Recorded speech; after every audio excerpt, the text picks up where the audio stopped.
Welcome to Mello's Minute. Is the memory issue my loved one having a neuropsychological problem, or is it just something that happens when a person gets older? How do we know?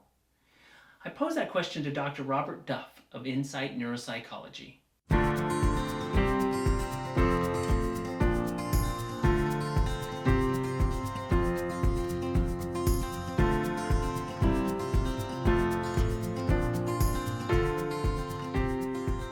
So now, as the family, or as somebody that is not the actual subject here, how do we know? How would we know if this is something that should be looked at or not? Yeah. Well, unfortunately, not everybody gets sort of neurological or neuropsychological evaluations as part of their normal care, which I think they should, because it's great to have a baseline. Okay, so it's great to have a foundation to know what's normal. Right. But often you don't get something like this until you realize that there's an issue. Right. So some things to look out for are basically any areas where it's really starting to interfere with their life. So forgetting a word every once in a while is okay, but if it's halting conversation where they're suddenly not able to have a normal conversation, that's a different story.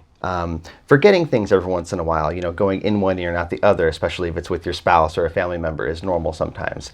But if it's really getting to the point where maybe they're having trouble remembering to pay their bills, or it's interfering with their work if they're still working, or they forget the names of close relatives, those are things where you might be considering something more going on than just a normal aging process.